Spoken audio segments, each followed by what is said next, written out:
What the hell? It's a goddamn cougar in the car. Oh, this computer. There we go. Welcome back. Yeah. Welcome back. Episode 15. I just copied off of BDG, but it felt good. I ain't gonna lie. No wonder he always does that. Shout out to my boy Ben, actually wearing a jersey today, not being like the Rob Lowe of NFL fandom. I like it. Yeah, tell us who you're wearing. Who is that? I mean, I know who it is. You told me already, but tell the audience, who are you representing as a Patriots fan? Oh, I'm definitely not a Patriots fan, but on then our why- football, our why you- yearly trip up there, Tom Brady got suspended for the first 4 games, and since I buy the starting quarterback's jersey, I ended up getting old Jimmy G here. Oh, okay. So you always just buy the starting quarterback's jersey, regardless of who it is? That is correct. Okay. I was about to say, because why do you have a Patriots jersey? That's just weird. So Yeah. what jerseys do you have then at this point? Like, do you have a bunch or, well, I mean, clearly I can see the ones behind you, but Yeah, so it's, We've how been many on, I total? think, eight trips now. So we started out in Chicago. So I got a Jay Cutler jersey. Then we got Peyton Manning in Denver. Russell Wilson up in Seattle. So you got like what's that, 8 or no, that's just 6? Let's see, 2, 4, 6, 7, including this one. 7. Yeah. Damn, I need to step my game up. Well, we're going to get back with it, and we're going to talk about some more running backs today, dude. Oh, man. Ladies and Excited. gentlemen, never let your kid grow up and be a running back. It is tough times out here. So we have had some good news, though. We have Dalvin Cook likely to sign with the Jets. You know, bad news for Breece Hall, but I mean, if you're a Dalvin Cook owner in fantasy, I actually think that's one of the better landing spots you could have hoped for. I mean, obviously you want one with like a full workload, but I just think that's kind of unrealistic in today's market. But we also have both Seahawks running backs, Kenneth Walker and Zach Charbonnet, injured for the foreseeable future right now. So Kenny McIntosh kind of rising up draft boards. As a Seahawks fan, that kind of sucks ass, I'm not going to lie. But also we have JT and the Colts at a stalemate. What's your thoughts on that? How do you feel? Like, I mean, Alex obviously isn't on here, but you've had a lot of conversations with him about JT recently. I think you've probably shown more interest in him. I'm off the JT train. I really am. Like, I'm just, especially with what's going on right now, I'm out. So, but what are your thoughts? Because I don't know if you're still talking with Alex about this trade or not. So I would take JT under the right circumstances, right? Like I can't give up a first round draft pick for him, especially with the situation that he's in. And I'm glad that I have not accepted any of the trades that Alex has thrown my way, or even ones that I had proposed to him and he shot down. I don't think I would have ended up winning in that situation. And honestly, I think Anthony Richardson here is the big loser. If he loses the number 1 running back there for him, I think that's going to put a lot of pressure on him. And with someone who doesn't have a lot of experience in the NFL, that's going to be tough for him to overcome, I think.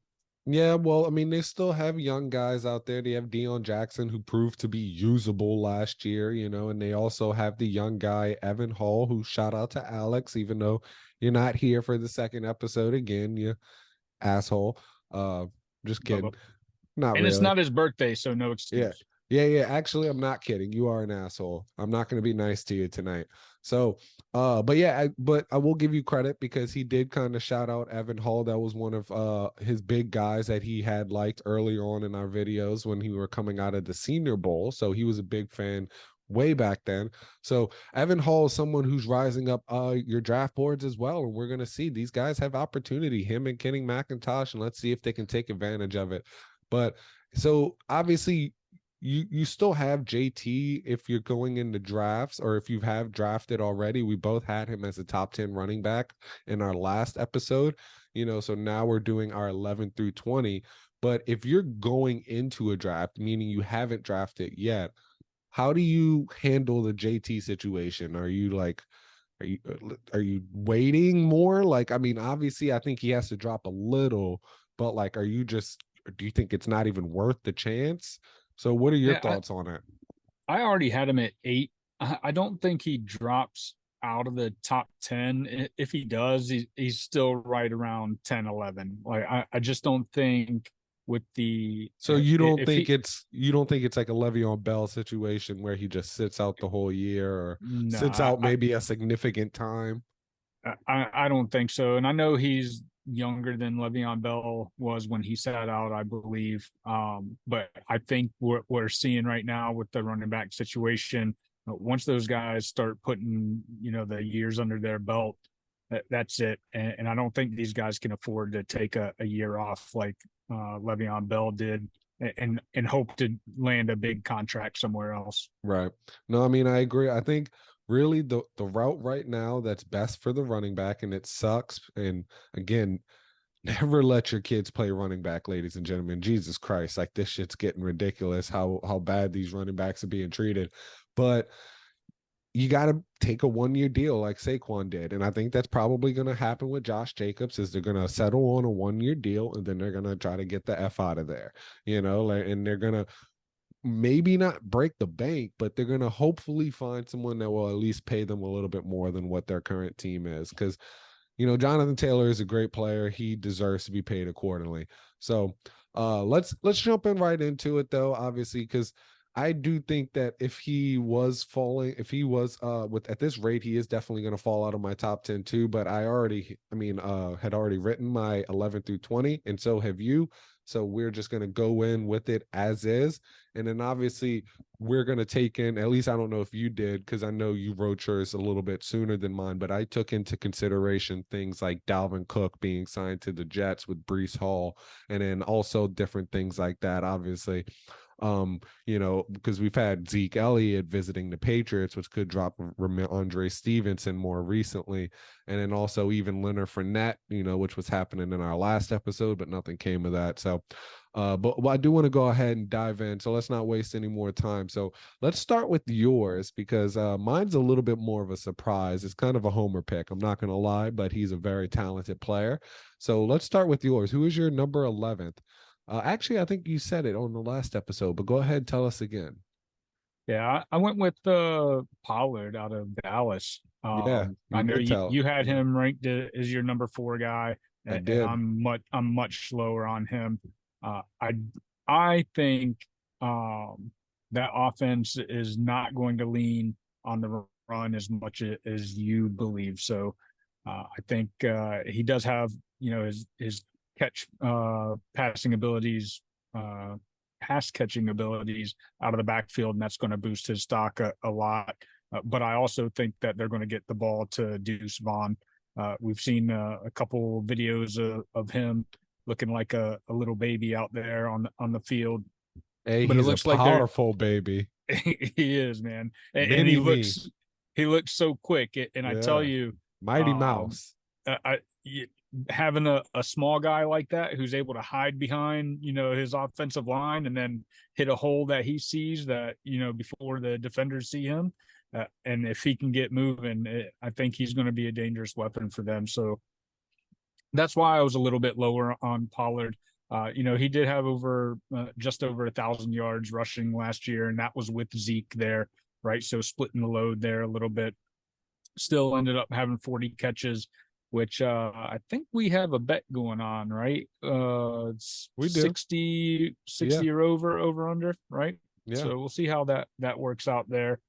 I do think that the Dallas offense is going to be a pretty good unit there. I think Dak's consistency is going to go a little bit. He'll be a little more consistent than he was last year. I think those interceptions go down. I talked about that last time, right? And we talked about Zeke visiting the Patriots, but I'm still 50-50 on whether or not he ends up back in Dallas. I think they've just kind of been holding off to see what's going on with him, and if he doesn't land somewhere else, I think maybe they take hey, come play for veteran minimum over here and be the backup. But that's the thing. Like, if he's willing, he could do that, and that is 100% possible. And I'm not ruling that out as a Tony Pollard guy. but also it is very possible that someone like the Patriots come in and pay him more, you know, or the Bengals at that point be who really have no one outside of Joe Mixon. You know, they have the 5th rounder Chase Brown, but you know, teams like that, even, and I'm just kind of throwing the Bengals out there. I don't think he's visited them at any moment, but there are teams out there that are willing, that probably are willing to pay him a little bit more than the veteran minimum if they do feel like they need it. So but I'm a little bit more of the believer in the talent. It's okay. It's all right. But Yeah, I will say the other thing that kind of drove his stock down for me was just the injury last year. And I know he seems to be fully healed. Fractured his fibula versus the 49ers. It's a there in the serious playoffs, injury. right? Yeah, So it's a serious injury. something to consider. This is redraft, so no concerns with dynasty, but you know, something that just kind of dropped him a little bit more than, you know, number 4. Yeah. So if you didn't like my Tony Pollard pick at number 4, which I like, I will stand by. I think it's very valid, and I think that is his ceiling. You know, like I said, he was RB8 last year, and that was not even as a full season with as the guy. This pick you're probably gonna hate, and it is my guy, J.K. Dobbins, RB11. So this one comes in with it comes with a lot of ick, you know, to some people, because this is a kid that's literally had all the talent in the world since coming out of college. And when I say by ick, meaning like he's had a lot of fucking injuries, man, and it's really annoying. So he was my RB1 coming out of his draft class, and he was that same draft class with JT, DeAndre Swift, and I liked him over all of them. Like he was the guy at Ohio State, and Ohio State's really produced a lot of great running backs recently. And this was, I'm pretty sure, like maybe not right after Zeke Elliott, but very soon after Zeke Elliott too. So Ohio State was on that trend where they were just throwing those running backs out. And J.K. Dobbins last year obviously didn't look like himself. He was coming off of that ACL injury. So, and that's something that you always know with running backs is the year after the ACL, you just don't look the same. You're not as explosive. You're trying to, you know, like if for anyone out there that's never had an ACL injury, because I have, clearly I'm not in the fucking AC, not in the ACL, not in the NFL. But I have torn my ACL. I played a lot of high school football, and I know a lot of college athletes. But when you're coming back from a torn ACL, you literally have to teach your body how to plant, how to cut. You're reteaching like everything about yourself whenever you're playing football. And you also have to gain that confidence in that knee again. And you can just clearly see last year that he did not have like that leg fully under him yet. You know, like, and there was a couple plays that were just so blaringly obvious that went viral because you were like, man, this kid should not be playing, you know. And I'm trying to blanking on the team specifically, but he had like broke a 30-40 yard run, and then like he literally just got ate up because like literally he started hobbling. It became viral by almost everyone in the sports world because they were looking at him like, dude, what is going on? He's clearly still not himself. So that's something you have to really consider. But this is also something because he's not practicing right now.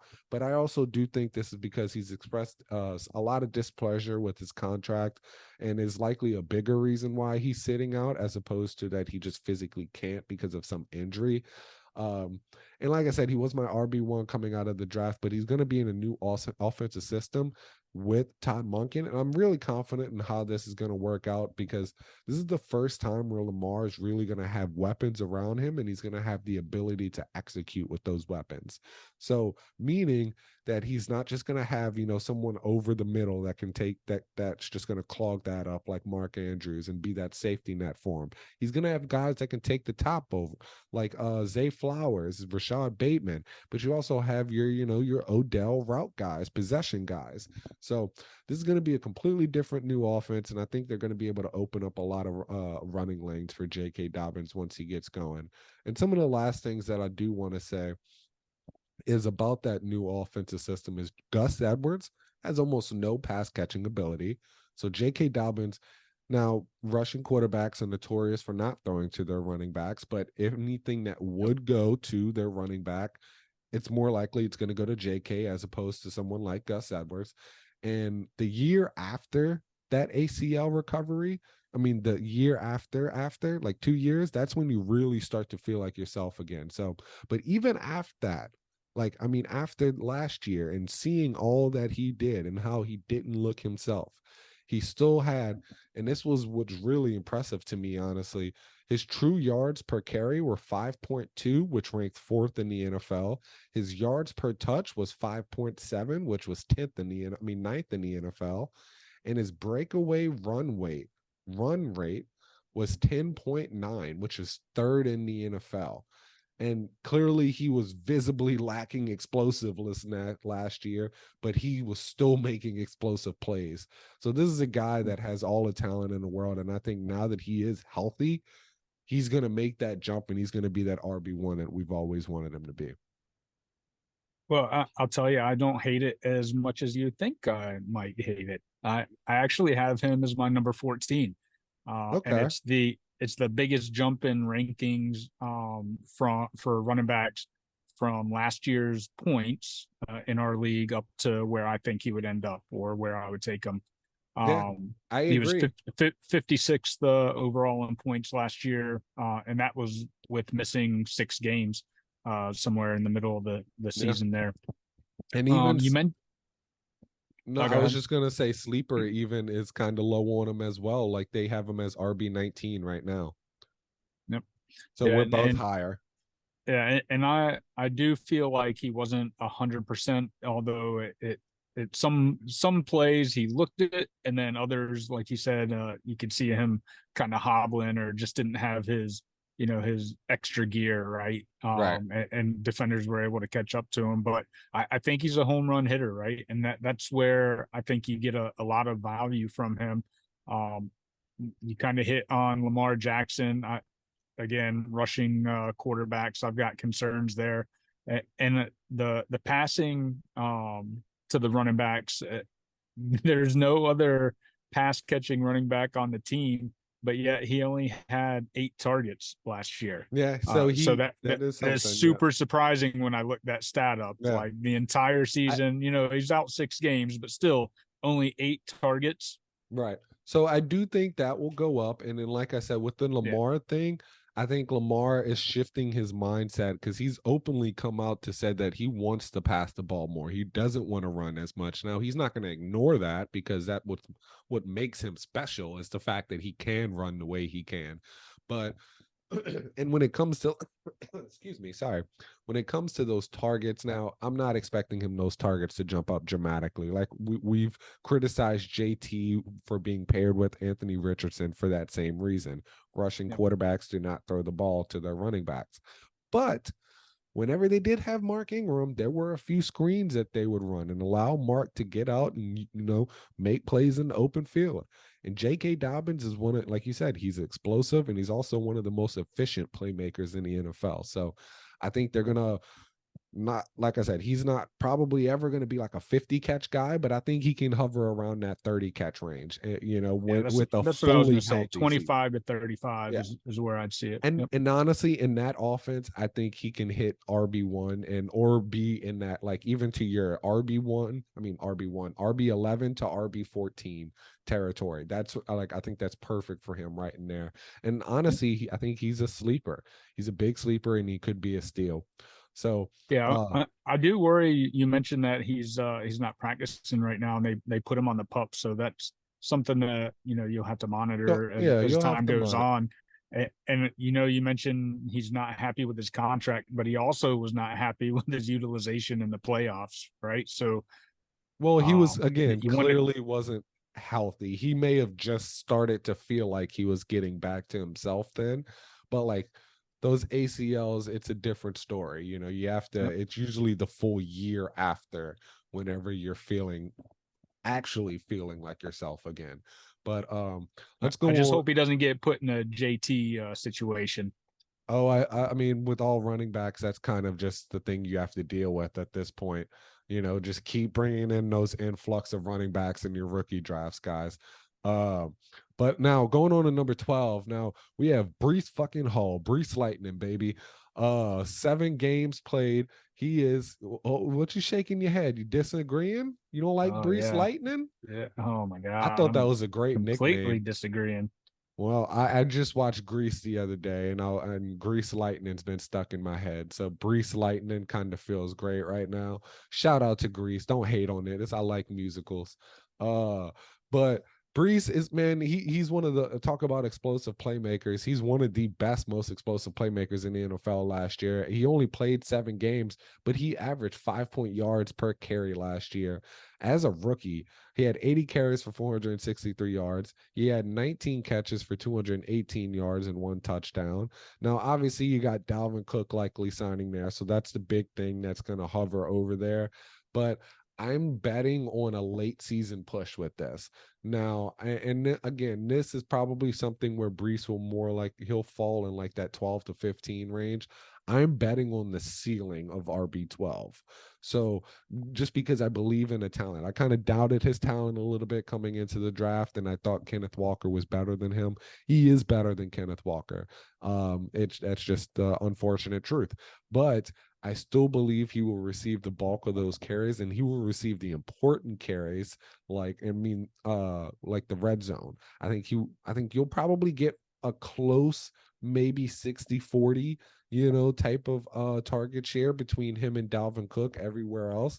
And Dalvin will probably majority be used in the passing game, allowing Brees to just be a great explosive playmaker, So again, you have the ACL coming off of that. So that's something you have to think about, plus Dalvin. So I am expecting a slow start for Brees, but I think this is somebody that could win you a lot of championships and be a league winner towards the end of the year.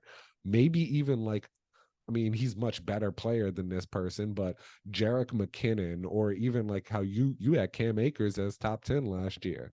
I mean, not last year, going into this year. So Yep. I think he could have that same type of ceiling towards the end of the year where he just goes ham and motherfucker just kills it. So some quick stats for you real quick, and then you can respond. We have true yards per carry, just give you how idea of explosive playmaker this fucking guy is. His true yards per carry are 5.3 yards, number 3 in the NFL. His yards per touch, this is counting like catches and everything, is 6.9, number 1 in the NFL. Number 1 as a rookie, and he didn't even play the whole season. Breakaway run rate, 11.3, number 2 in the NFL. And by the way, his yards created per touch after his first tackler is 4.3 yards, number 3 in the NFL. So this is a guy that's going to be like a low-end RB1, I believe, to like a high-end RB2. But again, I caution in the beginning of the year, you will probably have some headaches with him because of that ACL. Now, give me your hate. Oh my gosh. Yeah, you're in a redraft league with the breaking news here that Cook is more than likely going to sign there in New York. I've got him at number 20, and I think that's being generous. I think if Nah. Dalvin Cook signs with the Jets, they're going to run the rock with him. He'll also catch the passes out of the backfield. They're not going to trust Dalvin over him. Oh, come on, man. Coming off of an ACL tear, I think they take it nice and slow with him. Maybe Dalvin only signs for, 1 year, and that just gives Brees Hall, that extra year recovery time. Gets him, back up to full speed towards the end of the year. And maybe he does, win you a championship in the playoffs or something. But if I'm looking at a redraft league, there's no way I'm taking him that high. I will say, he did come out the gate hot, right? He played in those 7 games, had I think 5 touchdowns, right, combined, over 460 rushing yards. And that was with 3 of those games getting less than 50% of the snap share. So I think the talent is obviously there. It's unfortunate that that ACL tear derailed his rookie year, because honestly, I think you're looking at a different offensive rookie of the year there on that team rather than Garrett Wilson. So But unfortunately, I think you're going to see Dalvin Cook sign there, and that's going to derail his sophomore year. So I'll quick rebuttal, get at you real quick, and then you can go ahead to your number 12. So two things. One of the reasons I had Breece Hall that high is I look at my other running backs. You have Najee Harris, you have a Damian Pierce, you have a Jahmyr Gibbs, you have Josh Jacobs, you have Aaron Jones, you have Joe Mixon of the world, and I'm just basically going all through my whole list now. But all of these guys have a lot more questions about the team surrounding them. Najee Harris had a terrible offensive line. Yes, they improved. Damian Pierce, you have obviously rookie quarterback, could be a bad team again. And then you had Jahmyr Gibbs, David Montgomery. So what I'm looking at is, and yes, Jahmyr is obviously healthy, is he is going to be on an elite team. He's going to be in an elite offense. In my opinion, I believe the Jets will be an elite offense with Aaron Rodgers. I know there are still some skeptics out there, but I believe this will be an elite offense. I believe it's a top 5 offense, and I believe that Dalvin Cook will be involved. But Dalvin Cook is at the latter half of his career, and with seeing the state of the running back markets, they're not worried about taking it long. Why would they worry about the long term with Breece Hall? Because they're probably not going to freaking pay him. That's just the sad truth. So they're going to be looking, if he's healthy and he is back, because he only tore his ACL in week 7. It's not like he tore it in week 17. So he does have that time to where he could get back more around that week 6, week 7 era.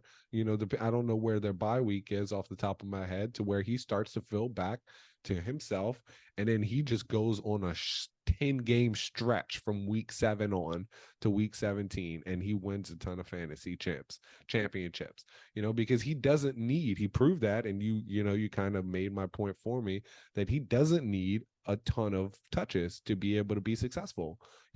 He was getting would you say less than 50% of the touches, but he was still one of the clearly most explosive playmakers in the NFL during that time. And I don't have his fantasy stats during that time. I should have looked it up, kind of left my mind, but that's clearly a guy that was like a very productive fantasy player during that time too. But so let's go off from Breece Hall and let's go on. Who is your number 12 overall running back? My number 12, I've got another home run hitter, Travis Etienne Jr. Wow. I think his second year. I left him out of my top 20. Wow, really? Yeah. And I'm assuming that's because of the Tank Bigsby coming in, right? Which partially, yes, partially, but it's just also because Doug Peterson has said nothing but committee. So that terrifies me. Yeah, I definitely think Travis Etienne, you're going to see him take a couple balls to the house. Especially if your league has any of those bonus points for 40 or 50-yard rushing touchdowns or passing or receiving touchdowns. I think you're going to see him take off faster than he was last year. That's all he did when he played at Clemson, right, with Trevor Lawrence. It's just taking it to the house on little bubble screens, stuff like that. He had over 1,100 yards last year, 35 receptions. He had 5 rushing touchdowns. And funny enough, he didn't have any receiving, which I was surprised when I saw that stat as well. Shocking. He had 220 carries, which is more than the likes of Ramondre Stevenson, Aaron Jones, and Joe Mixon, right? So I think with Tank Bigsby coming in, they're looking to lighten that load for him, which is going to be unfortunate for fantasy owners. But I think he's still going to be the primary running back there. But the offensive coordinator, Press Taylor, who actually sounds like a defensive back rather than a offensive coordinator, he's still undetermined on what that snap share is going to look like. So that's something that you'll have to monitor. Unfortunately, you'll have to do your draft before you can kind of see how the season unfolds. But preseason, that's going to be a big thing, I think. So yeah, it just depends on, you know, what teams are willing to show there in preseason as well. I don't buy into, you know, the snap shares and stuff a lot there in preseason. I think things start to change there week to week, especially with teams that tend to go with the hot hand. So my thing with Travis Etienne is like I said, the committee thing is a big thing for me, but it's also, and you mentioned it as well, it's the lack of pass catching, man. Like this is a fucking guy that was compared to Alvin Kamara coming out of the NFL. I mean, coming out of college. Damn, I can't talk tonight. But has literally not been used as a pass catcher. And it's wild. I don't understand it because obviously he was drafted, and I feel like in that mindset, if I'm drafting Travis Etienne there, I'm drafting him because I have Trevor Lawrence, and they had that chemistry in college, and they did, you know. So it's weird. It hasn't happened yet. And then you even brought this up on one of our mock draft episodes where they did bring Tank Bigsby in, and they've been praising his pass catching ability and his ability as a 3-down back. And they, you know, with those rookies, you worry about their pass blocking ability that kind of prevents them from being on the field that often. So maybe Travis Etienne does get the, you know, the edge there, because I do think he is the better pass catcher, at least that we've seen him do it in college. Tank Bigsby wasn't really a great one in college, but I don't know, man. It's a terrifying situation for me. And I just want zero part of it, at least whenever I'm looking for someone that's like an RB1. If I'm going for like that RB1, like hero RB status in like a draft, I want somebody I feel like that's a little bit more safe. And I just feel like there's so many range of outcomes for Travis Etienne. Yeah. I also think that the offense takes a step up here with the signing of Calvin 100%. Ridley, right? 100%. So just having a running back who's in that situation on that high-powered offense, they're going to pass the ball a lot, and hopefully he's the benefactor of that. Yeah. So let's go on to number 13. Who is your number 13 running back? I got my boy, the guy that Alex keeps trying to trade for every single day. Dameon Pierce. I've got Dameon Pierce, man. I think he takes a huge jump in production this year with CJ Stroud at the QB, and a better defense. And he was RB 28 in our league last year in points. He had just under 1,000 yards, and that's with missing 4 games. Yeah, he was RB 14 up until that point, though. Yep. So he was literally, you have him right where he was. Right there. Yep. Yep. They also signed Tunsil at left tackle. They re-signed Shaq Mason and Titus Howard, which shows that they're expecting to establish that run game. Yeah, didn't they re-signed another lineman too, didn't they?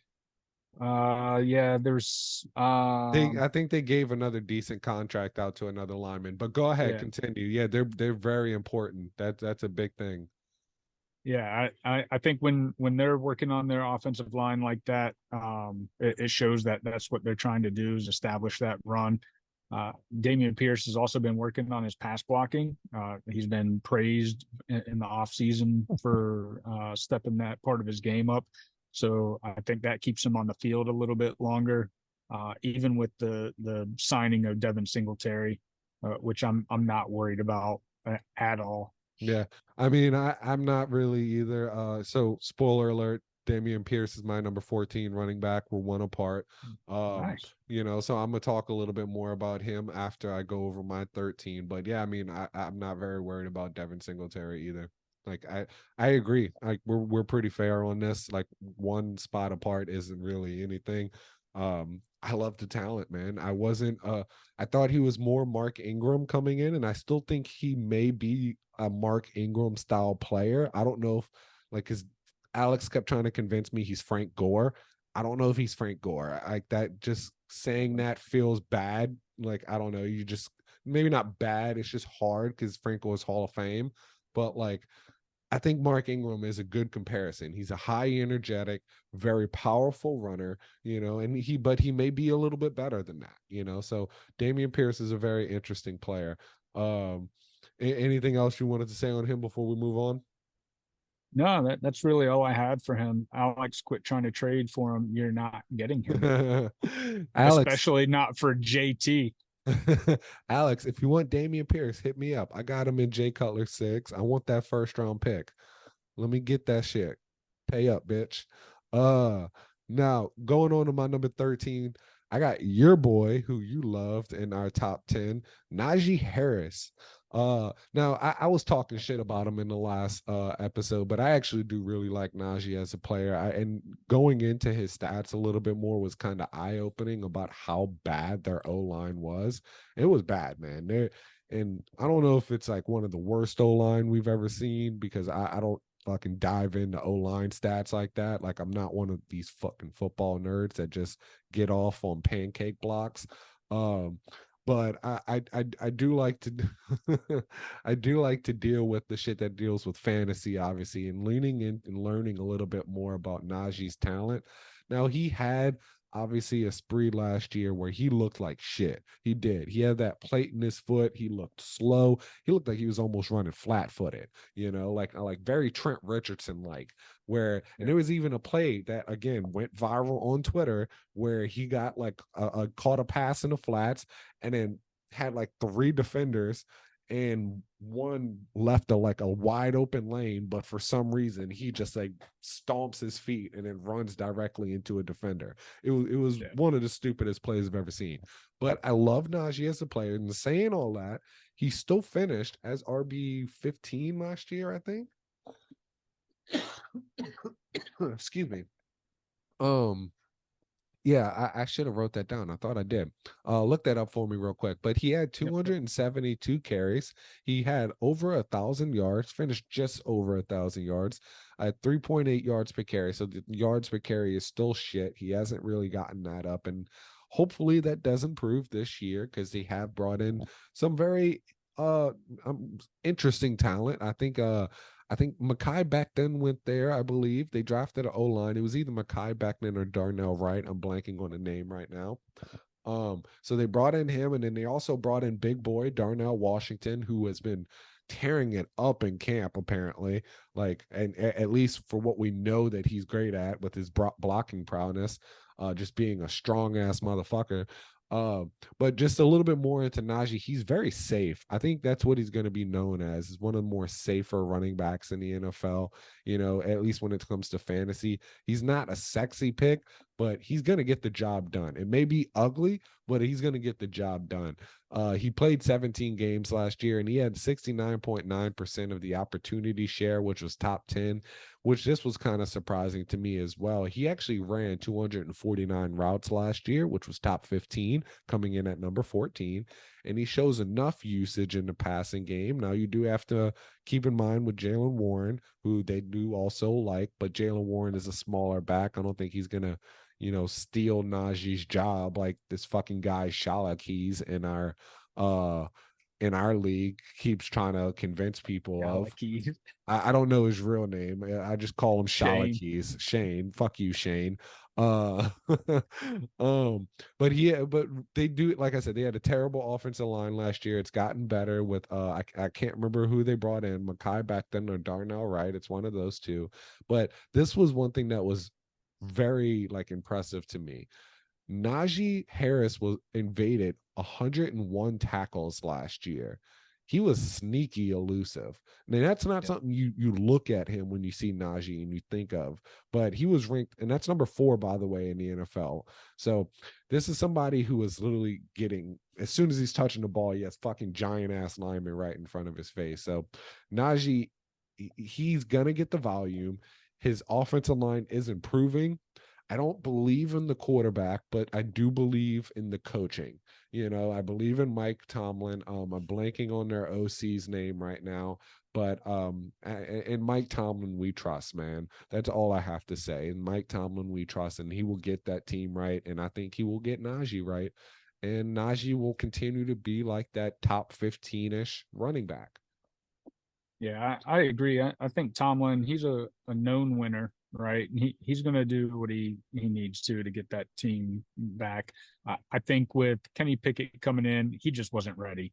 I think he got kind of thrown to the wolves, that horrible offensive line. That didn't help him at all. Yeah, Yeah, and it was terrible. It was yeah, rough to watch sometimes. it was, and they brought in the Eagles guard Seumalo, and then they drafted Broderick Jones out of Georgia, as well as that big ass tight end Darnell Washington. Yeah, Darnell So Washington. Yeah, that's yep, what I was saying. yep. So I think that offensive line and that run blocking is going to be a lot better than it was last year, and that's why I had Najee up at number 9. Yeah. And I do like Najee. I was shitting you on you for it, but I mean, obviously I had him at 13, so I wasn't that far behind. But just to you talked a little bit about Damian Pierce. You had him at 13. He's my 14, so I'm not going to go into much about him, but there are a few things that I have written down that you didn't say that I would like to mention.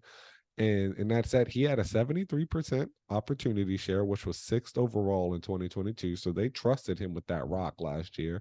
And like we both said, I mean, Devin Singletary is fine. I don't think he's gonna really take touches though from Damian Pierce. At least touches that matter, you know. Like he may spell Damian Pierce just to I give think him a he's a spell breather. back. Exactly. Yep. You know, like, and he's fine. He's not gonna Damian Pierce is better than fine. He's really fucking good. But you also, one of the things that's actually really kind of I enjoy is Bobby Slowick bringing over that Kyle Shanahan run block scheme. It's like a zone run blocking scheme where it's like it's worked a lot in the past, like kind of the same with Sean Payton. They run a very similar creative offensive run scheme that helps their offensive lines be so good and allows their running backs to be very effective. Because if you think back in the day, all of the past successful San Francisco running backs, you got even your kind of just okay guys like Elijah Mitchell, Matt Breida, and Raheem Mostert, who all did great. So Yep. that's something that they're going to be bringing to the Texans, and I think Damian Pierce will benefit from, and also that he's evaded 68 tackles last year, man, which ranks not 7th, 11th in the NFL in 2022. So again, sneaky elusive. Like, he's not just a bulldozer. He has some wiggle to him. And last thing that I want to say before I go on to number 15, before I'll let you go on to number 15, is he did miss those last couple games, but this was really a rumor going around. This isn't anything confirmed, but the team was kind of trying to tank for number 1 overall last year, and Lovie Smith wasn't having that. So there could have been some behind the scenes things that were like, hey, no, Damian, you sit the fuck down. We're trying to go get Bryce Young, but Lovie Smith wasn't having that. He wanted to win the game, and he obviously got fired for it. So it is a fucked up situation, but that's the NFL for you. But you wonder if he could have played in those last games, or if like you said, that was strategy. Yeah, I think he probably could have, and if he needed to, I think he could have. So I think he's just that kind of player. He's a tough player, man, real tough player. You mentioned elusive, right? You know who he eludes? Alex. Alex's favorite player, and I don't think he has him in one fucking league. What's funny though is he had Damian Pierce, and he made a good trade for him, getting out of Derrick Henry, but then traded him away again. And I'm just like, you trade whore. You see, ladies and gentlemen, do not be a trade whore. Some people should just remain untouchable. Alex, he likes to touch everybody, and I meant that exactly how it sounded. Let's go on to number 14 now. All right. Well, my 14, we've already talked about a little bit. That's where I have J.K. Dobbins, my Ohio State Buckeye. Yeah, so I we don't really have have to too go much. in that Yeah, much. not too much more to say there. So, all right, cool. Let's go on to 15 then. All right, my 15 is your number 8. That's where I have Ramondre Stevenson. Explain yourself. My guess is that, so again, I've been taking all the news that's been coming up to date, right, and then trying to modify my list up until the time we started recording. So I've dropped him just a little bit based on where we see all these different running backs going in and taking visits. We still don't know where Dalvin Cook is going to sign, right? Yeah, he made the visit up to New England. I honestly think he'll still end up in New York, but I mean, you've he seen came Zeke. out and said it's very likely he ends up Yeah, in New York. It yeah. I sounds think like he he was at the. wants. I think he was at their practice He was, yesterday yes. or I saw today, that. right? Yeah, I So saw that picture. Yep, yep. I yeah, saw that so picture. I can't imagine they're letting someone hang out that they don't anticipate on signing. So, but we've seen Zeke, up in New England. We've seen Leonard Fournette. So it just makes me question what's going on up there, right? Is Belichick not happy with Ramondre? Are they just looking for additional backups there, maybe to pound the rock a little more? I know Ramondre's known as for his pass catching out of the backfield, and he's um a very good pass catcher at 230 pounds coming out of the backfield, right? So a little bit of a bigger back. He had 69 catches last year, 421 yards and a touchdown. And that was to go along with his 1,040 yards and 5 touchdowns on the ground. I finished last year as RB9 in our League of Legends. But I question whether or not that was because of the lack of other weapons in that offense. Mac Jones didn't look great last year. They didn't have a true number one receiver. So I wonder if that added a lot of volume to him. I think the year before that, he was RB 47. So pretty big jump, from year to year for him. But the year before, he also only played 12 games. So that could be, a reason that he didn't put up as many points. But that's why I have him drop down to 15. And that it's just a little suspect there in New England. I'm just wondering what's going on. Is he in the doghouse? Do they just not want to, beat him down, so much? They're trying to limit the touches. What's going on there? Well, it's okay. You're wrong, but it's okay. Come on. No, I mean, I do think it's just Bill Belichick being Bill Belichick. They're going to bring in a guy that's kind of a given to me. I just think Stevenson's more a talent is enough to hold that guy off. I had him where number 8, right? I believe so. Yeah. 8. So that's just I think he's a talented player. He finished, I think, 7 last year. I don't remember, but I had it in my notes. But yeah, he's just a talented 9. guy. 9. Okay. Yeah, Yep. he's just a talented guy. He had some fumbling issues when he first came in, but it looks like he's dealt with that. Yeah, I mean, I believe in Ramondre Stevenson, but I am still hoping Kenneth Walker finishes ahead of him. I want to win some money from Alex. I was gonna say that's your guys' bet, right? Yeah, fuck you, Alex. So let's go on to number 15. That was your number 15, right? That's my 15. Okay, so yeah, now I gotta go over my number 15. So my number 15 is Jahmyr Gibbs, the new kid on the block. Shout out to the band, the New Kids on the Block. Or wait, no, is that Beastie Boys? Man, my music history is really off right now. Just forget I even said that. Jahmyr Gibbs, let's go. Drafted 12th overall. He, in today's running back market, that obviously shows that they have a very clear plan / path to success for him, to where they want to use him. Because you're not drafting, especially in today's market, you really got to emphasize that. You are not drafting a running back 12 overall if you're not going to use him in a variety of ways, especially a guy like Jahmyr Gibbs, who received a ton of comparisons coming out to Alvin Kamara. And Alvin Kamara is not like a grind and pound type of guy.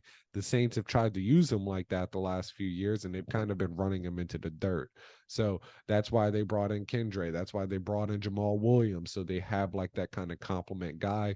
Jahmyr Gibbs has David Montgomery, and I think they're going to play off of each other so well, honestly. And it's going to be even a better version of what we wanted DeAndre Swift and Jamal Williams to be. So, and the one thing that I do want to say is, obviously he does have to stay healthy. He dealt with a little ankle tweak, but it looks like that hasn't bothered him since. And another thing that you have to remember is Jameson Williams will be suspended for 6 games. So, and this is something that Jahmyr Gibbs has openly talked about at training camp, is that he has been practicing with the wide receivers, running routes with the wide receivers, literally practicing as a wide receiver. So he came out into the league in this year as someone like by multiple scouts who were thought to have the best, most pure hands in the draft, and probably one of the most pure route runners in the NFL. I mean, not NFL, in the draft as well. So this is a guy that has all the talent in the world. And I do want to say this without the rookies, because I have 2 rookies in my top 20, top 25. Well, for like the last, I can't remember exactly. I should have wrote it down, but it was like literally the last 6 or 7 years, we've had 2 rookie running backs be in the top 25 every single year. So Jahmyr Gibbs, I believe in the talent. I believe in the offense. You have Ben Johnson, one of the most creative offensive minds in the NFL. And then also we have our guy, man, I'm blanking on his name right now, the head coach for Detroit. I can't believe I'm blanking his name right now. Dan Campbell. Dan Campbell. There we go. Dan Campbell, who it feels like everyone in the NFL would run through a wall for, So I am very excited about Jahmyr Gibbs. I think he's an electrifying player. I think he's gonna start very fast, honestly. He could cool down once Jameson comes back. And by the way, I've heard the rumors about Jameson struggling with catching the ball recently. That shit doesn't bother me. Let's keep in mind that Jamar Chase had the same issues coming into training camp. He's an NFL wide receiver. He'll fucking catch the ball. But he is going to be suspended for those 6 games. So Jahmyr Gibbs, he's going to start fast, and I think he will at least still be consistent enough after that, because outside of Jahmyr Gibbs, Jameson, Sun God, you have Laporta, but he's a rookie tight end. You don't know how much you can pin on that. They're going to use him. They need to. So, yeah, I actually have Jahmyr Gibbs at 18, so we're not too far off on him. I definitely wanted to put him in my top 20. This being a PPR draft, right? That first 6 games, I think, is going to be extremely crucial to get him involved in that passing game with Jameson Williams being suspended. And they've already talked about lining him up all over the field, right? Out wide, back in 2 running back sets with David Montgomery. So I think they plan to use him how they envisioned using DeAndre Swift, who just couldn't stay on the field and stay healthy. Now, hopefully he doesn't end up with that same issue. Yeah. He's got the speed, obviously, to win just about any matchup that any defender speed that lines up. Yeah, 4.36, 40, like, just ridiculous. So I think he's in for a hell of a season. I think we're going to see him somewhere around the probably 60 something catches, I'd say. It wouldn't shock me if he went higher. Yeah, it wouldn't shock me if he went higher at all. So yeah, Jahmyr Gibbs, I think, like, it doesn't sound like there's much of disagreement between us. So who is your number 16 running back? I struggled with putting this guy up as high as I did, but because of the offense that he plays on, I put Joe Mixon as my number 16. Yeah. I think he proved that he could stay healthy last year, and that's something that he's struggled to do. And I think probably like the last 5 seasons or the previous 5 seasons. But he was 11th in points in our league with 240. He had 826 rushing yards, 7 touchdowns. He had 75 targets from Joe Burrow with 60 catches for 441 yards and 2 touchdowns. And I look at that offense is going to continue to excel through Joe Burrow, and the defenses are going to sit and focus on that wide receiver trio they have led by Jamar Chase there. I think that's definitely going to open up the running game. They brought in or drafted Chase Brown, I think in the 5th round. I think you mentioned that earlier as well. But I don't really see him as a threat unless Mixon gets banged up. Yeah, no, I mean, I agree completely. Joe Mixon he's an ugly player to try to rank. I have him a little further down. He is in my top 20 though. It just was not a good season. I'll talk about him a little bit more when it gets to my ranking. But yeah, I mean, he's on an elite offense though. So that's something that he has going for him. And you want running backs on elite offenses. Yeah, it feels better, as bad as his season was, it feels better that he's on a team like the Bengals. So yeah, I was surprised to see that he didn't hit the 1,000 yards rushing last year, but it was bad. Yeah. His yards per carry were bad. It was not a but very still, explosive year. but he still ended up as 11th Top in 10. points, Yeah, right? or yeah, Like, it's crazy. yeah, I mean that All surprised from me. that 155-point game, probably too. Oh yeah, that probably helps a lot. But my running back 16 is Josh Jacobs. So this was your guy who he was your top 3, right? Or top 5? What did you have him as? Yeah, I had him at number 3. Number 3. Yeah. So this is a Way up guy. the board. Yeah, I like I said, I told you in the last episode, I am lower on everyone else, and I think people that are kind of buying the premium on Josh Jacobs might regret it at the end of the year for multiple reasons. And honestly, my biggest reasons aren't anything to do with his talent, because I mentioned before in the last episode, I've drafted him a couple of times because I believe in the talent. I think he is a really good player.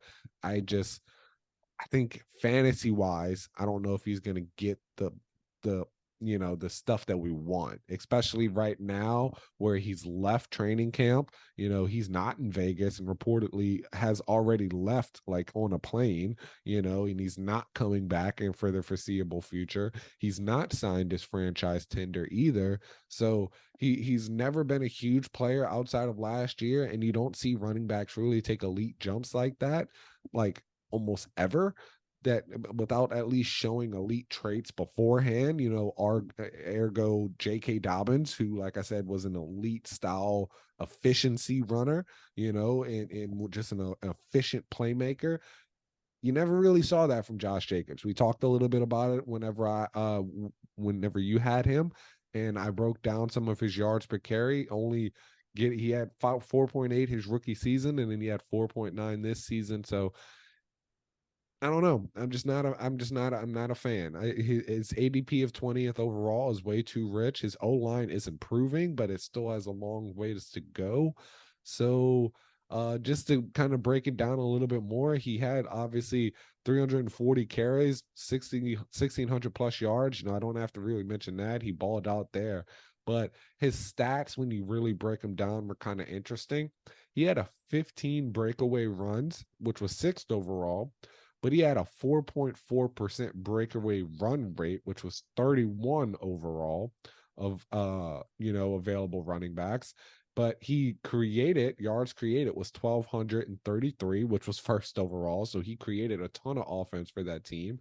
Wow. Yeah, when he was mushing people over. Exactly. So like I said, he has the talent, but it comes kind of in waves, because his yards created per touch was 3.14, which is 13th overall. So it's good. It's not great. His breakaway runs was very inconsistent, but he still had a ton.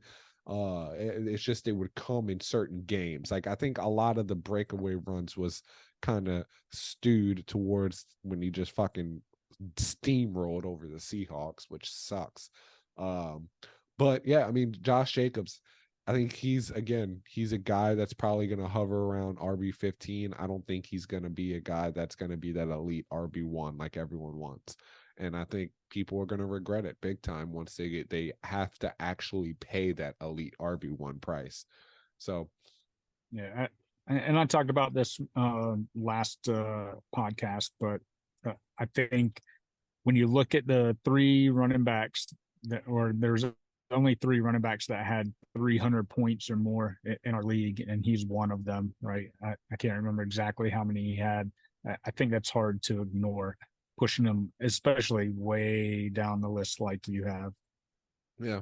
I mean, again, I'm pushing him down the list, but I you could say that, but I feel like I'm putting him kind of back at the norm because before this year, he had only had one RB12 finish. That's it.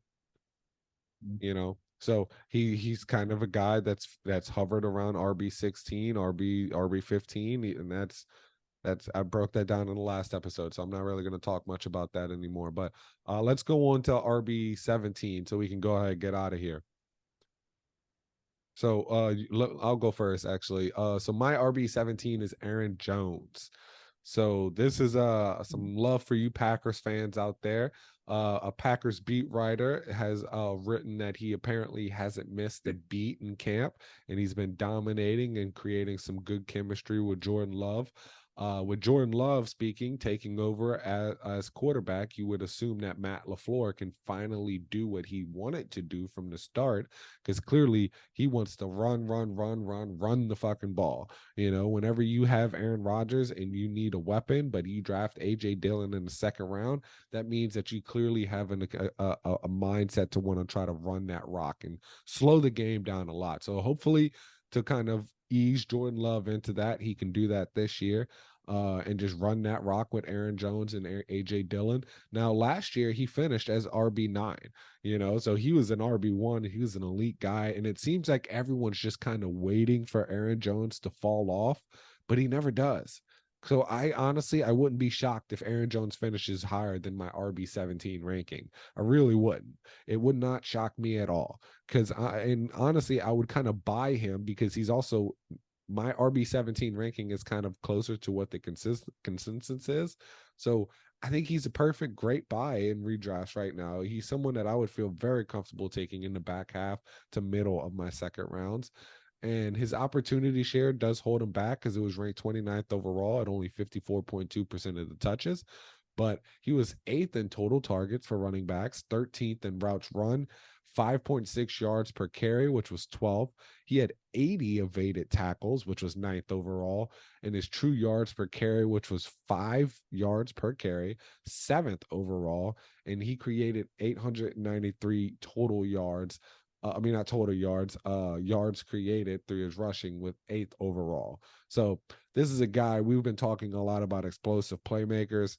This is just one that I feel like hasn't lost a step, probably because they brought in AJ Dillon. So, it kind of prolonged his career a little bit. So this is a guy I think is a great value right now in your redrafts, and maybe even in dynasty for any championship contenders who want to go try to buy low on an older running back. I don't have his age in front of me, but I think he's about 26, 27 years old. So, this is somebody that's, I think, 28, even older. So this is somebody that I think still has maybe a year or two left. And even if he does slow down in the rushing category, he's going to get all the passing, I believe. He's going to be a great safety valve for Jordan Love, who may get a little, antsy in the pocket at times once he starts to feel that rush and just want to dump it off to Aaron Jones, because that's what Aaron Jones really made a career doing for Aaron Rodgers. So it'll be interesting to see what he can do. I actually, like I said, I'm complete confident that he could finish higher than RB17, but for now, I'm going to keep him at my RB17. Yeah, I had him in my top 20, and then as I was making some updates, and dropped him out. So I'd have him at 21. And I think I started looking at the potential score possibilities with Jordan Love helming that offense, along with Dillon coming in there, and I think that snap share and those touches are going to be spread a little more even. So I didn't do a lot of research on Jones' stats, but I think you're right. Depending on how that offense carries itself throughout the year, if he gets those scoring opportunities, I think he could finish somewhere right around that top 17, top 15, 14 area. Right. And I do want to say he finished RB9 last year while having a shockingly low touchdown amount, while only 2 rushing touchdowns and 5 passing touchdowns. So I am kind of betting, like you said, with this ranking that the Packers will at least be relevant, to put it nice. Like Jordan Love he has no excuse to not be at least a capable fucking quarterback. He was sitting behind Aaron Rodgers for forever. So yeah, I mean, I'm betting on the Packers to at least be somewhat relevant, and I think they are. So I am going to take Aaron Jones, and if I can, I'll get him in all the redrafts I can because I think he's being undervalued. So who is your RB17 though? Yeah, my 17 is KW3, who you took number 10, right? Hater. You fucking hater. I'm never going to be able to go back to Seattle hater. again, huh? Hater. Get your hate out, you fucking hater. Like I got a jersey for you, man. Come on. It's Hater. hanging up. Now, I think the draft couldn't have been worse for for anyone who's looking to take KW3 as their cornerstone running back, which is just why I have him so low. Charbonnet coming out of UCLA, drafted in the second round. It's a major concern for me to Walker's volume. I think he's also going to be a bigger threat in the red zone than Walker will be. Then you also have Jackson Smith and Jigba, go Bucks. And I see him stealing, some of those touches in the backfield as well. I can see him running some jet sweeps and taking some of those red zone carries away on those types of little gimmick plays and stuff. But it's hard to ignore the productivity that he had. 15 games as a rookie. He put up over 1,000 yards, had 9 touchdowns on the ground, 27 catches for 165 yards. But he didn't score any receiving touchdowns. And I think because of the red zone, I think Geno Smith is looking for DK a lot there. So we'll see how that ends up going for KW3 this year. With just the additional weapons and Geno Smith still at the helm. Yeah, I mean, you're a fucking hater. It's okay. Blah, blah, blah, blah, blah. 12s, rise up. 12s. No, but seriously, I mean, I've said this plenty of times. I believe in Kenneth Walker. I know both of the guys are injured right now. I think it's going to be Kareem Hunt, Nick Chubb 2.0. Or D'Angelo Williams, Jonathan Stewart, D'Angelo Williams, Le'Veon Bell, whatever you want to call it. I believe both guys will be very fantasy relevant. I believe Kenneth Walker, though, will be the more fantasy relevant one. That's why I had him at RB10, and you're just a fucking hater. I'm just kidding. I love you, Ben. But let's go on to my RB18. So this is your RB16 or whatever. I don't remember, but it was Joe Mixon. Now, yeah, so Joe Mixon, again, I'm not going to talk too much about him, but he had a kind of shitty year because you hit the high notes on a lot of them. It just was not explosive. So really the main things that I want to talk about was his stats. And like we said, get me all that I can on these elite offenses for running backs, and he did take a pay cut so he can hopefully stay with the team for 2 more years.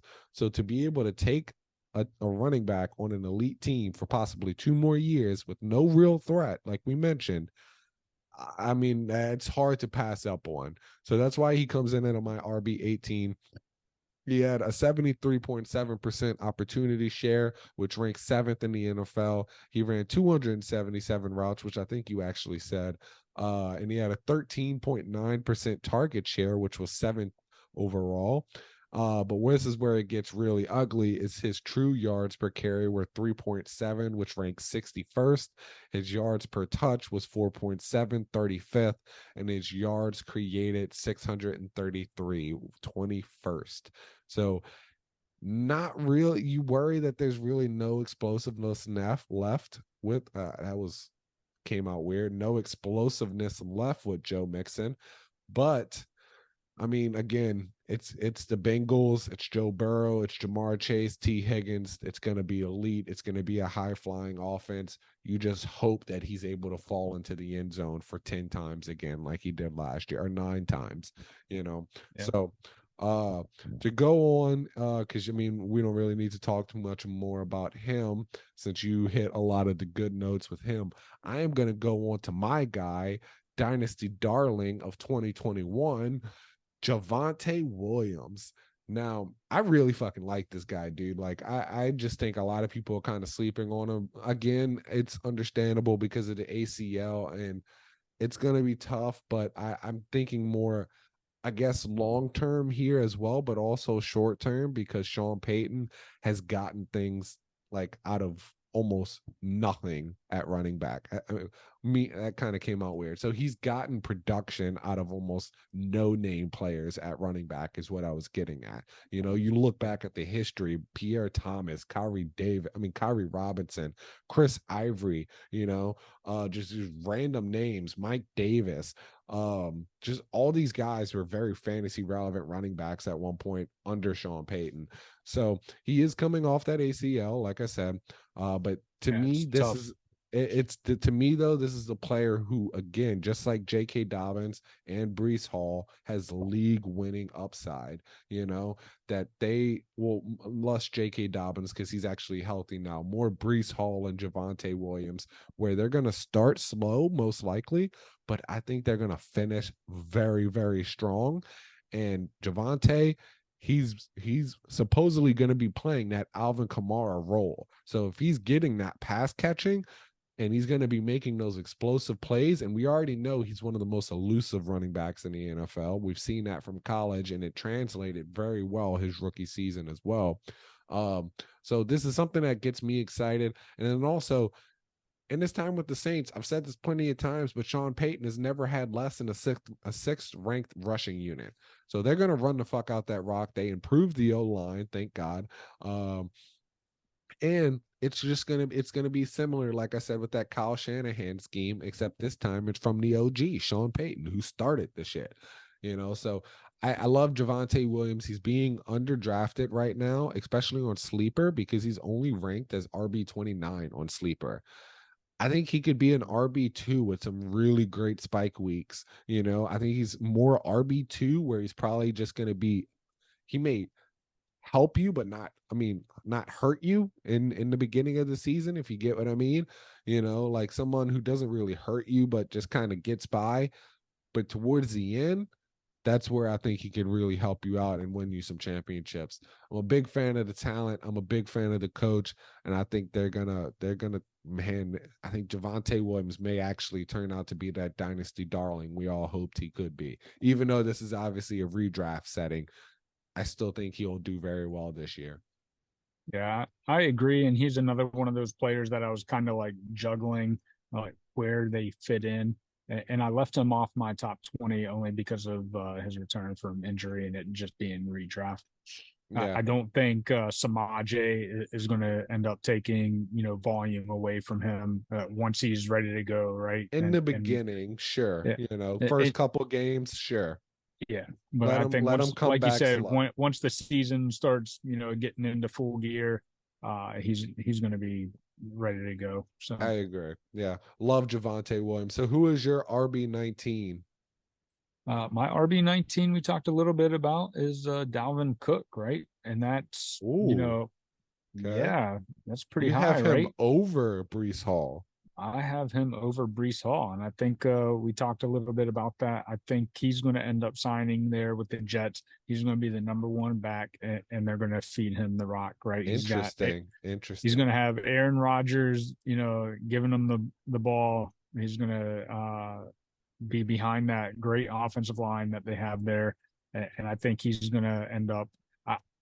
Honestly, had I known he was going to be signing with the Jets, and of course we don't know that's official yet. It's most likely, very likely, yes, very likely from his mouth. Yes, from his mouth. I probably would have had him in my top 10, to be honest. So I mean, it's not that I hate it. It's just I don't like it, and I hate giving you credit for things, but no, but no, I mean, Dalvin Cook clearly isn't cooked. I think he ran for like 1,100 yards last year. I could be wrong. It may just have been over 1,000, but he had 1173 8 touchdowns, There you go. 295 This is receiving yards. this is a guy who's clearly not cooked. He still has the rushing prowess. I just I don't think he's going to be used over Brees like that. If anything, I think it may be Javonte Williams, Melvin Gordon, Aaron Jones, AJ Dillon, where it's like 50-50, But I think as the year goes on, Dalvin will probably start as the top percent of that 50, but Brees will slowly take over because I mean, I love Dalvin. I grew up watching him at Florida State. I think he's an incredible player. I loved watching. I've had him a couple times, and he's an incredible player, but he is getting up there. And at the state of the running back position, I just think it would be crazy to not get Brees more involved. The young guy, the future, he has more juice, clearly, even if he is coming off of an ACL. But Dalvin's Dalvin. He's gonna be great. This may be kind of hot take, but he may be a Hall of Famer. I'm not knowing like his, all-time stats, how they rank, but just he's a guy that I feel like has very consistently always been a top 5-ish running back, like since he stepped on the league, So I think he's a great player, and I think he will still be a great player, but I think he's probably more top 25 for me, not top 20, and definitely not ahead of Brees. Definitely not ahead of Brees. Yeah, it's a shame that he's not going to end up down in Miami because I think he'd get more utilization. That would have been great. There. Yeah, that would have been so great. I think that was the perfect landing spot for him. And then hearing the that Bills, he just, man. Yeah, or the Bills. Yeah, right? him and his brother. I've got James Cook, so I don't want that to happen. Him and his brother would have been nice though. That would have been. It's a cool story too. Yeah, agreed. But so let's go on to RB20. So your RB19 was Dalvin Cook. Who is your RB20? Yeah, that's where I have Brees Hall. So back to back, right? Possible teammates. And I think we talked about, him coming out when those first 7 games, kind of hit the ground running, pun intended, put up the 463 yards and 4 touchdowns, had over 200 yards receiving, a touchdown or 2 there as well. And again, that's all with less than 50% of the snap share in 3 of the 7 games. It's so unfortunate to see someone with high hopes, that much talent, come out there, perform, and then just bam. It just takes one play to just derail your career, or hopefully just the season last year, not his career. But we'll see how he comes back again with Dalvin. If Dalvin Cook ends up there, I just think there's going to be such a timeshare. Like trying to put him anywhere closer to the top 10 is just something I couldn't do. Yeah, no, I mean it's tough coming back from the injuries. Like I said, I'm believing a little bit more in the late season push. Like I'm hoping for him to reach his RB. What did I have him at? I think it was RB 12. Let's see. RB 12. For him to reach his RB 12 ranking, for me, he would obviously have to go hard towards the end of the year. He'll need a couple huge games where he breaks out for like some 20-30 point games maybe, so that's something that he will need if he's going to reach that. And I think with him being as explosive as a player as he is, he's more than capable of that, especially because the offense is just getting better. We both agree there. I know there are still skeptics out there about the Jets, but I believe in this Jets team, especially if they sign Dalvin Cook. That's a dangerous fucking team right there. Yeah, I think you're going to see the old Aaron of future or years past, and not the one from last year. I hope so. Just for I think he's happier, right? Yeah. And I think that plays a lot into how guys perform on the field. Yeah, just for the fucking sake of Jets fans everywhere, man. I feel like some of you Jets fans might start jumping off of bridges if they suck. Honestly, I'm worried for their mental health. But so to go on and wrap up, so we can get out of here, because I am going to Toronto tomorrow, ladies and gentlemen. Yeah, so number 20, Alexander Madison. So that is Wow. my RB20. Yeah. So I felt that was a good spot for him. This is a guy who every time we've never seen him be the guy full on, but every time we have seen him get a chance, he's been great. You know, he sometimes he's finished as like top 10. I think he's had like an RB5 season, not season RB5 game before. You know, so he's had some really big games, but he's also had some games where he was just okay. You know, finishes like RB15 to 20 or something like that. So I think RB20 is a good medium because he's still on a great team with a great quarterback, Kirk Cousins and the Vikings, and I do think they will be great. And they also, I do believe, got better adding Jordan Addison as well, and they added TJ Hawkinson last year. So, you know, you're not going to be able to stack the box against this team. They're going to be open running lanes, and they didn't bring in anybody else to kind of take away touches, at least anyone else huge.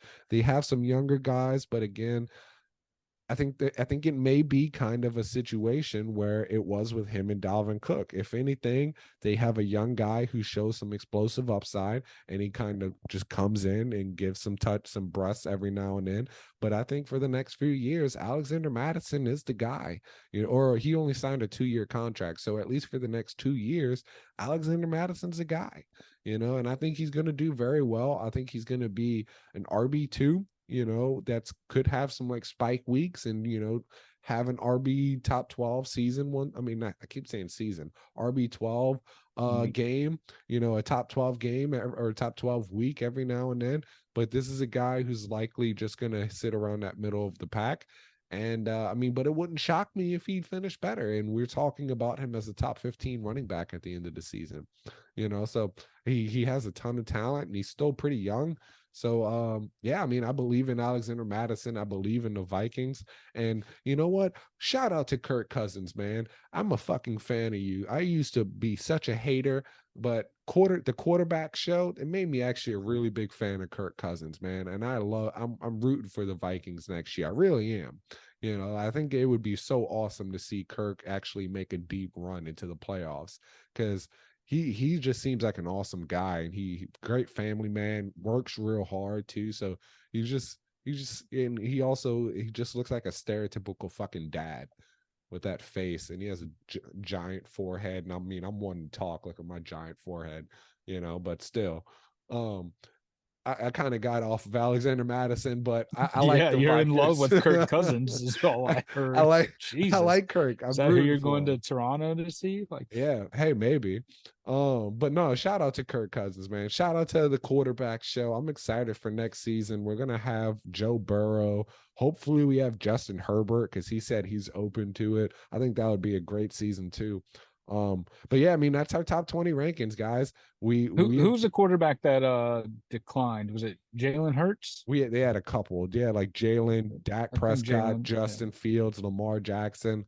They had a couple. But yeah, so that's our top 20 rankings, guys. You have Ben's, you have mine. You know, we will link our top 10 episode at the bottom in the comments. So make sure you go check that one out. If you are missing that and you're coming to this one, just go to that one first and come back to this one. Do a lot of jumping back and forth. That's what we do. We have a lot of energy out here. You know, we're ready to go. It's almost football season, man. We got preseason coming up. It's exciting times out here. Like, our League of Legends draft is in 4 days. Super exciting. 4 days, motherfucker. Let's go. Hugs and kisses from Roy Kent. I'm surprised. I actually got a trade offered to me today. I got to go take a look at. From who? Devin? No, I think Shane Dubs. Oh, Shane Dubs. What a dick. I like to hate on everyone who doesn't accept my trades, and he's one of them. No, but yeah, man, it's an exciting time. We're finally getting back to fucking football, and I am excited. And I do apologize, by the way, everyone, for my shitty background. You know, you're killing it right now. I will get better. I am in the process of moving, so don't give me that face, Ben. But I am, you know, gonna get a better background. I have some stuff on my Amazon wish list. Y'all are gonna be surprised. Just give me a month, man. Give me a month. Link your Christmas list down here. Yeah, but send some shit to Louisiana, man. Y'all support the channel, like and subscribe, but also send me some like Christmas presents. I get lonely. I'm gonna be in Indiana. I won't be able to have my family. So yeah, send me some Christmas presents. I know it's a few years. Actually, send me Halloween candy. I prefer Halloween. It's my favorite holiday. But yeah, we're just kind of rambling now. But again, make sure y'all like and subscribe. And we will be back next time. Peace.